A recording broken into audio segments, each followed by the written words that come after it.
Imagina buscar ayuda en la fe y en los hombres de Dios, pero ¿y si esos hombres no sirven al bien? Sacerdotes que se desviaron del camino y se convirtieron en siervos del mal. Soy Corbena y estás en el nido del cuervo. Y hoy traigo historias de terror de miembros de la iglesia que abandonaron a Dios y siguieron el camino del diablo. Suscríbete al canal, comenta de qué ciudad y país estás viendo y prepárate para el miedo.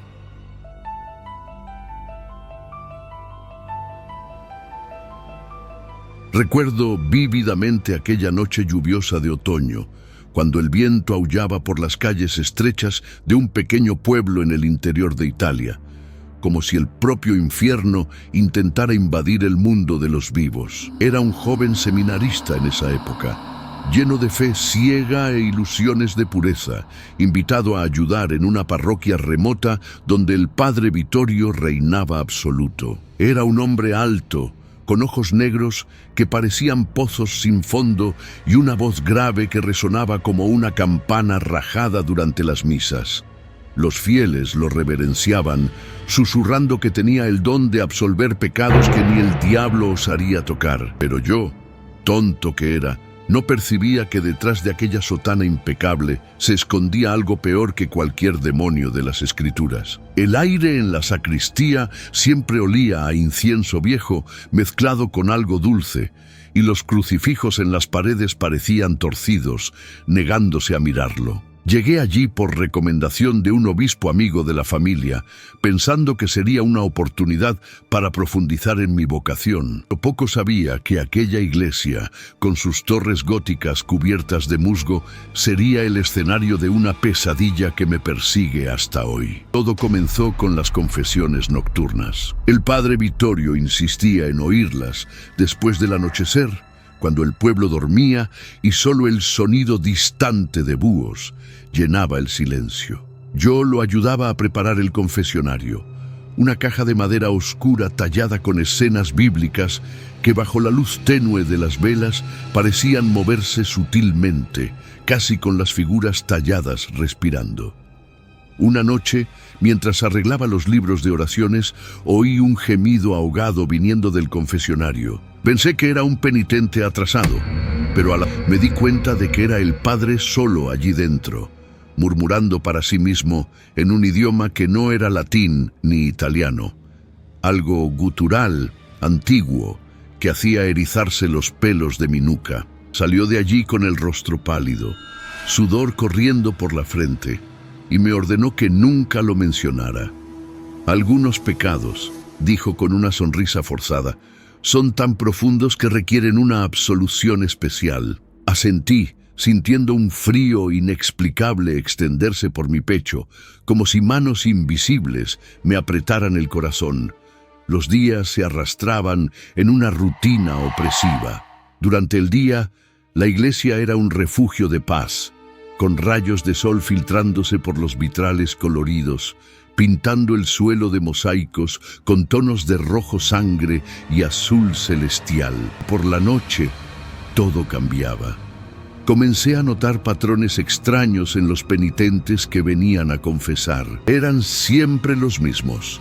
Una viuda anciana con ojos vidriosos, un granjero robusto que temblaba como una hoja, una joven madre que salía del confesionario con marcas rojas en el cuello, como si hubiera sido estrangulada. No parecían aliviados después de la absolución. Al contrario, sus rostros cargaban un terror mudo, y muchos de ellos desaparecían del pueblo días después, dejando rumores de suicidios o huidas repentinas. Yo cuestionaba al padre Vittorio sobre esto durante nuestras comidas solitarias en el refectorio, donde el olor a pan agrio y vino tinto se mezclaba con el hedor persistente de moho de las paredes húmedas. Él reía bajito, un sonido que resonaba como grava pisada, y citaba un versículo distorsionado de la Biblia. Porque lo que está ligado en la tierra será ligado en los cielos. Pero ¿y si lo que ligamos es algo que ni Dios quiere tocar? Esas palabras me helaban, pero las atribuía al agotamiento de él, ignorando el brillo insano en sus ojos.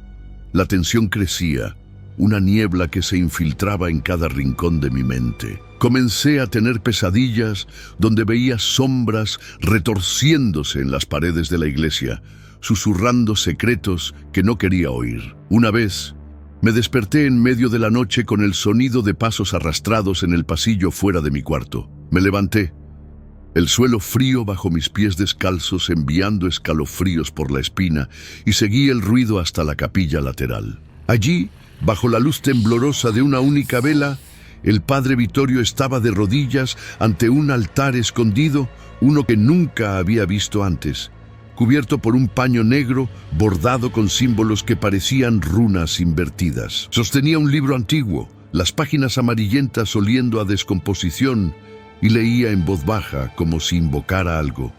Mi corazón latía descompasado, el aire pesado con un hedor a azufre que me hacía ahogarme.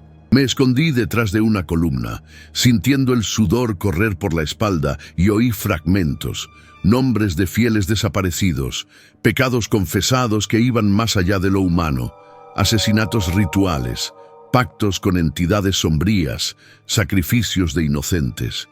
No era un confesor, era un coleccionista de almas, usando las confesiones para chantajear y manipular, obligándolos a cometer actos cada vez más atroces en nombre de una penitencia eterna.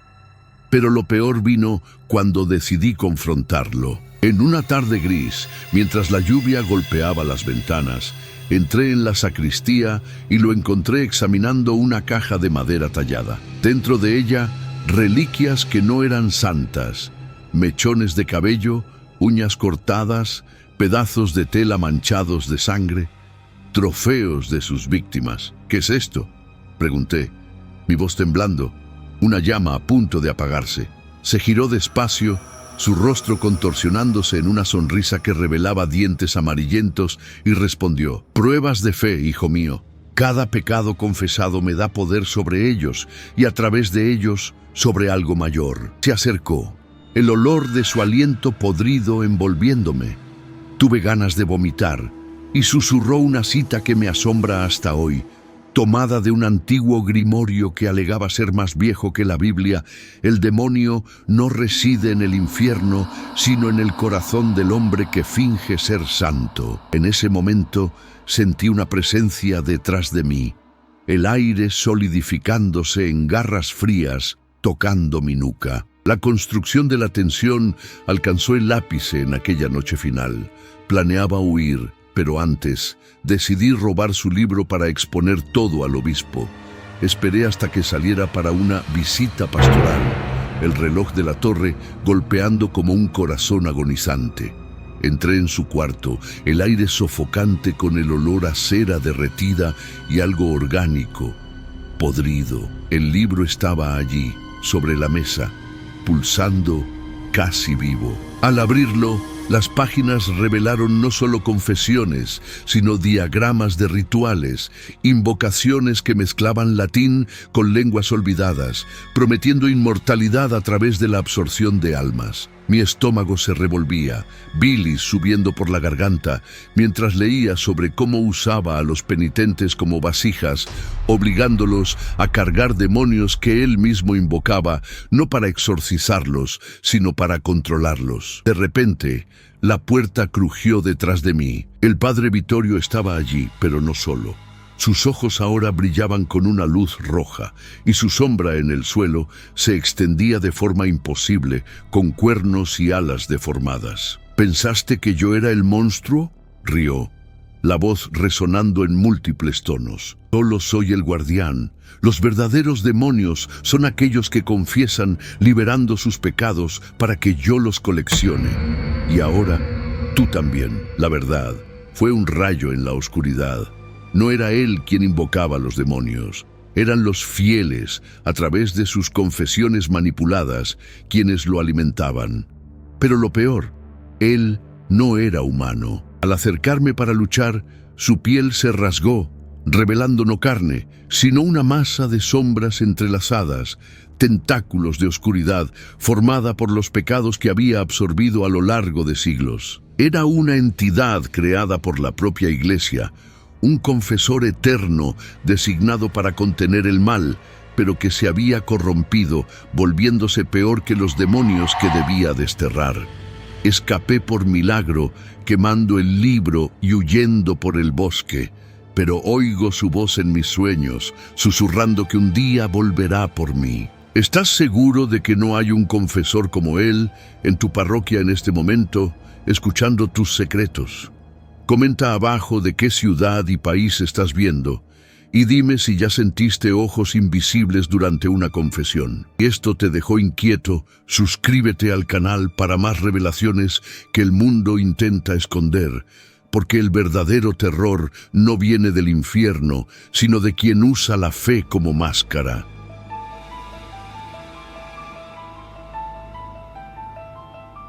Era una noche sin luna en un pueblo olvidado en las montañas del sur de Francia, donde el aire cargaba el peso de secretos antiguos y el silencio era tan denso que parecía engullir cualquier sonido. Era un restaurador de arte sacro, contratado para trabajar en la revitalización de una capilla católica del siglo XIII dedicada a San Miguel, el arcángel que derrota al mal. La capilla, con sus paredes de piedra cubiertas de líquen y vitrales rotos, parecía más una tumba que un lugar de adoración. El padre local, don Gregorio, era un hombre enclenque, con manos temblorosas y una sonrisa que nunca llegaba a los ojos. Me recibió con una cortesía fría, explicando que la campana de la capilla, un artefacto colosal de bronce, necesitaba reparaciones urgentes. No ha sonado en décadas, dijo con voz ronca, como si las palabras arañaran su garganta. Pero cuando suena es como si llamara a algo o a alguien. Me reí, pensando que era solo una superstición del pueblo, pero su mirada fija y vacía me hizo tragar la risa. El olor a moho y cera derretida impregnaba el aire, e incluso durante el día, la capilla parecía engullida por una oscuridad que ninguna vela podía alejar. Mi tarea era simple: restaurar las inscripciones en la campana que estaban casi borradas por el tiempo y verificar su estructura. Pero desde el primer día, algo parecía mal. Cuando subí al campanario, el aire era pesado, cargado de electricidad estática, y la campana, suspendida por cadenas oxidadas, parecía pulsar con un calor inexplicable. Toqué su superficie y mis dedos hormiguearon. Había algo vivo corriendo bajo el metal. Las inscripciones en latín arcaico eran extrañas, no eran himnos de alabanza, sino advertencias. Una de ellas, casi borrada, decía: «Cabe felis peccatorum, neumbrae te devorent». Cuidado con la hiel de los pecadores para que las sombras no te devoren. No era religioso, pero esas palabras me hicieron estremecer. Sentí que la propia campana me observaba. Por la noche, mientras trabajaba a la luz de una linterna, oía susurros viniendo de abajo, voces ahogadas discutiendo en un idioma olvidado. Cuando pregunté a don Gregorio, solo negó con la cabeza y murmuró: «La campana guarda memorias. No las perturbes». El pueblo no ayudaba a aliviar mi inquietud. Los moradores evitaban la capilla, persignándose al pasar por ella, y los niños contaban historias sobre la campana de medianoche, que sonaba sola en noches sin estrellas, trayendo desgracias. Una anciana costurera, con ojos lechosos de cataratas, me tomó del brazo en un mercado local y susurró: «¿Ya oíste la campana? No suena para Dios». Su aliento apestaba a ajo y miedo, y apretó mi muñeca con fuerza antes de desaparecer en la multitud. Comencé a darme cuenta de que don Gregorio era más temido que respetado. Oficiaba misas casi vacías, pero, extrañamente, la capilla recibía visitantes nocturnos, figuras encapuchadas que llegaban y partían sin decir una palabra. Los veía desde la ventana de mi cuarto en la posada, sus siluetas moviéndose como espectros bajo la niebla. Una noche, curioso, seguí a uno de ellos hasta la capilla, escondiéndome entre los árboles. Lo que vi me hizo desear nunca haber aceptado ese trabajo. Don Gregorio estaba en el campanario, iluminado solo por una antorcha que lanzaba sombras danzantes en las paredes. No estaba solo. Había 5 figuras encapuchadas a su alrededor, formando un círculo en torno a la campana. Cantaban al unísono, una melodía disonante que hacía rechinar mis dientes, uñas arañando una pizarra. La campana comenzó a vibrar, emitiendo un zumbido bajo que parecía atravesar mi piel y alojarse en mis huesos. Entonces oí un grito, no humano, sino algo visceral, como el propio aire rasgándose. Una de las figuras cayó de rodillas, convulsionando, y don Gregorio levantó las manos, recitando algo que no era una oración, sino un mandato. La campana sonó, un sonido grave, ensordecedor, que hizo temblar el suelo y disparar mi corazón. Cuando el sonido cesó, la figura caída estaba inmóvil, y los otros la arrastraron afuera, dejando un rastro de algo viscoso y oscuro en el suelo de piedra. No dormí esa noche. El sonido de la campana resonaba en mi cabeza, grabando algo dentro de mí. Comencé a investigar la historia de la capilla, usando viejos registros en la biblioteca del pueblo. Descubrí que la campana no era un artefacto cristiano. Había sido forjada por un alquimista excomulgado en el siglo XIII, acusado de pactos demoníacos. Según los registros, la campana era una prisión para entidades malignas, selladas por rituales antiguos, pero que requerían sacrificios para mantenerlas contenidas. Cada toque de la campana liberaba un fragmento de esas entidades, pero solo si se alimentaba con algo o alguien. Don Gregorio, me di cuenta, no era un padre común. Era el guardián de un pacto macabro, usando a los visitantes nocturnos como ofrendas para apaciguar lo que estuviera preso en la campana. ¿Por qué? ¿Qué ganaba con eso? La respuesta vino en mi última noche en el pueblo. Decidí confrontar a don Gregorio, armado solo con mi linterna y una valentía que ahora sé que era necedad. Entré en el campanario a medianoche, el aire tan frío que mi aliento formaba nubes blancas. Estaba allí, solo, puliendo la campana con un paño manchado de rojo. «No lo entiendes, ¿verdad?», dijo sin girarse, como si supiera que yo estaba allí todo el tiempo. «Esta campana no es una reliquia, es un portal, y yo soy el único que puede controlarlo». Rió, un sonido seco que parecía venir de un abismo. Ya oíste la frase de San Juan Crisóstomo: «El infierno está pavimentado con los cráneos de los sacerdotes», pero lo que no dijo es que algunos de nosotros pavimentamos el camino para mantener el infierno encerrado. Se giró, y sus ojos no eran más humanos, eran agujeros negros, la luz siendo succionada hacia ellos. El terror vino como un puñetazo en el estómago. Don Gregorio no era solo el guardián de la campana, era parte de ella. Siglos atrás, había sido el alquimista que la forjó, maldito a vivir eternamente como su siervo, intercambiando almas humanas para mantener a las entidades presas, o para liberarlas bajo su mando. Cada toque de la campana no solo sellaba el mal, sino que lo fortalecía, transformando a don Gregorio en algo más cercano a un demonio que a un hombre. Cuando intenté huir, la campana sonó de nuevo y sentí mi mente invadida por imágenes de horrores indecibles, rostros contorsionados, manos esqueléticas emergiendo del metal, voces implorando libertad. Corrí, tropezando en las escaleras, el sonido de la campana persiguiéndome. Escapé del pueblo al amanecer, pero nunca volví a ser el mismo. Veces, en noches silenciosas, oigo el eco de esa campana, aún me llama, y don Gregorio debe estar ahora más cerca de su objetivo. Comenta de qué ciudad y país estás viendo y dime si ya sentiste un vacío que no explicas. Suscríbete al canal, porque estas historias no son solo cuentos, son advertencias. Y quién sabe qué está escondido en tu iglesia más cercana. Nunca olvidaré el invierno riguroso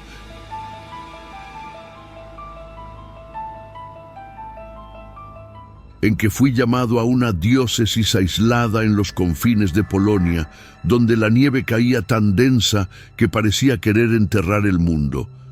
Era un archivista, especializado en documentos eclesiásticos, contratado para catalogar los registros de una catedral antigua, tan vieja que sus cimientos parecían mezclarse con las rocas de la montaña. La catedral, dedicada a Santa Edviges, era un laberinto de corredores de piedra, con arcos góticos que se erguían como costillas de un gigante dormido. El olor a cera quemada y polvo antiguo impregnaba cada rincón, y el silencio era tan opresivo que mis propios pasos sonaban como una profanación. El responsable de la catedral, Monseñor Tadeus, era un hombre de apariencia austera, con cabello blanco ralo y ojos que parecían ver a través del alma. Me recibió con un apretón de manos frío, su piel áspera como pergamino, y dijo con un tono que no admitía preguntas: «Estás aquí para organizar los archivos, pero hay cosas que es mejor no tocar». Asentí, ignorando el escalofrío que subió por mi espina, pensando que solo quería proteger secretos administrativos. ¿Cómo me equivocaba? Mi trabajo comenzó en los sótanos de la catedral, un laberinto de salas húmedas donde el aire era pesado con el olor a moho y algo dulce, casi podrido, que no podía identificar. Los archivos eran caóticos, pilas de papeles amarillentos, libros encuadernados en cuero que se desmoronaban al toque y cajas selladas con lacre rojo, como si guardaran algo prohibido. Mientras organizaba, noté que muchos documentos mencionaban una orden del silencio, un grupo de clérigos que, siglos atrás, juró proteger la catedral de una maldición sin nombre. Las descripciones eran vagas, pero hablaban de rituales realizados en una cripta sellada, donde algo o alguien se mantenía preso. Pregunté a Monseñor Tadeus sobre esto durante una cena frugal, donde el sonido de los cubiertos contra platos de estaño resonaba como huesos chocando. Me puso rígido, los nudillos blancos al apretar el vaso de vino, y citó un trecho del libro de Job, distorsionado de forma perturbadora. Lo que está escondido en las profundidades no es para los ojos de los vivos, pues el silencio es la única salvación. Su voz temblaba, no de miedo, sino de una reverencia que me hizo tragar saliva. Las noches en la catedral eran peores que los días. El frío cortaba como cuchillas y el silencio se rompía con sonidos que no podía explicar. Arañazos en las paredes, susurros que parecían venir de dentro de la piedra y a veces un llanto bajo, como el de un niño perdido. Trabajaba hasta tarde, intentando ignorar la sensación de ser observado, pero las sombras en los corredores parecían moverse cuando no miraba directamente. Una noche, mientras examinaba un libro de registros de 1600, encontré una página escrita a mano, con tinta que parecía fresca, describiendo un ritual llamado el voto del silencio. Requería que un clérigo, elegido cada generación, se convirtiera en el fiel, sacrificando su voz y su alma para sellar algo llamado la voz del abismo. El texto terminaba con una advertencia: y el fiel habla, el abismo responderá. Mi corazón se disparó y al levantar la vista vi a Monseñor Tadeus en la puerta, mirándome con una expresión que mezclaba ira y pavor. «Te lo advertí», susurró, y su voz sonaba como si viniera de una tumba. La tensión crecía como una cuerda tensa a punto de romperse. Comencé a notar que Monseñor Tadeus nunca hablaba alto, siempre susurrando, y su garganta siempre estaba cubierta por un pañuelo negro, incluso en los días más calurosos. Los otros padres de la catedral lo evitaban, y los pocos fieles que venían a las misas parecían aterrados, como si temieran algo más allá del pecado. Una noche, movido por una curiosidad que ahora sé que era locura, decidí explorar la cripta mencionada en los registros. Bajé una escalera escondida detrás de un altar lateral, el aire volviéndose más frío y húmedo con cada peldaño. La puerta de la cripta era de hierro, cubierta de símbolos tallados que parecían pulsar bajo la luz de mi linterna. Cuando la abrí, el hedor a podredumbre me golpeó como un puñetazo y vi en el centro de la sala un círculo de velas apagadas alrededor de una silla de piedra. En la silla había marcas de uñas, como si alguien hubiera intentado liberarse.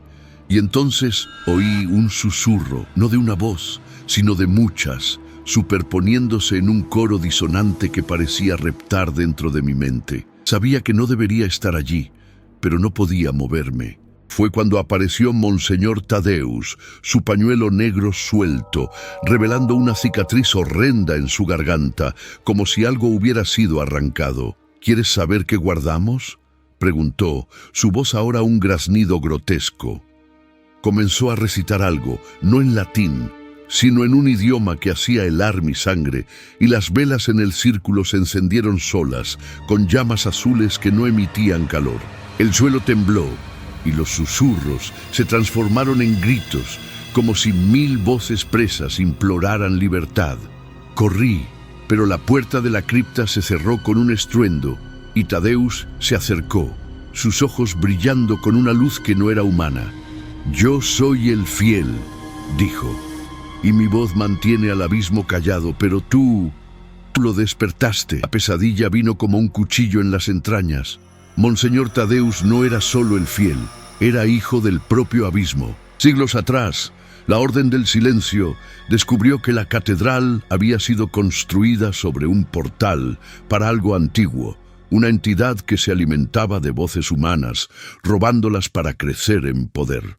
Tadeus, o lo que quedaba de él, era un receptáculo, un clérigo que sacrificó su humanidad para contener a la entidad, pero al hacerlo se convirtió en su huésped, adoptado como su hijo más querido. Cada palabra que evitaba decir mantenía el portal sellado, pero mi presencia, mi curiosidad, lo forzó a hablar, liberando fragmentos de la entidad. Mientras intentaba escapar, las paredes de la cripta comenzaron a agrietarse y manos esqueléticas emergieron, arañando el aire.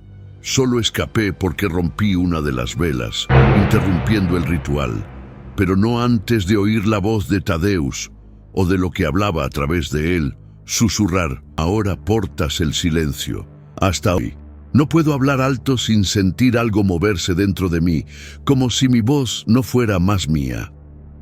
¿Ya sentiste tu voz fallar, como si algo la estuviera reteniendo? Comenta de qué ciudad y país estás viendo, y dime si ya sentiste un silencio que no explicas. Suscríbete al canal, porque estas historias no son solo cuentos, son verdades que el mundo enterró. Y si crees que estás seguro, pregúntate: ¿qué guarda el silencio de tu iglesia?